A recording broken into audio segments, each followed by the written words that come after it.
Huyu dada anaitwa Siri Music. Ni mtu ambaye anachukua nyimbo za Waafrika anazirudia kwa kuziimba. Japokuwa Kiswahili chake hakipo sawa. Ni sana sana kwa sisi wa Tanzania, wa Kenya, Nigeria, anapenda sana wasanii wa Afrika. Sasa alishawahi kuja Tanzania na aliojiwa na Wasafi. Alikuwa anaomba sana kukutana na wasanii wa Tanzania, wakina Harmonize, wakina Diamond, wakina nani, lakini walimvimbia. Sasa Dubai ameenda kukutana na Diamond na kina Davido, lakini yeye alienda kumsalimia nani? Davido. Nikumbuke kwamba wasanii wanazidiana. Huku ulimvimbia, yeye kule kaenda kumshubukia msanii mwingine sasa ambaye ni Davido. Na Davido akamshika mkono wakawa wanatembea kabisa, anaonyesha TV. Huyu dada bwana, mimi ananifurahishaga sana.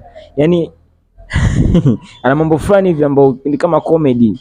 Umeona? Lakini mtu ambaye anazunguka nchi nyingi sana. Alikuja hapa Afrika, kuja Tanzania, Kenya, kaenda Nigeria, kaenda wapi, sasa hivi yupo Dubai, sasa uko kwenye show ya Naniliu.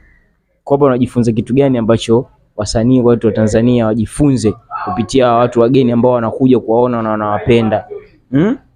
Eti wewe unaweza kuniambia hapo kwa hiyo kitu alichokifanya huyo dada kumshobokea, je, angeenda kumfuata Diamond akaenda kumshobokea wakati alimkatalia kuonana naye kipindi ipo Tanzania, na Davido akaonesha moyo mkunjufu wa kwenda kukumbatiana naye au kumshika mkono na kutembea naye?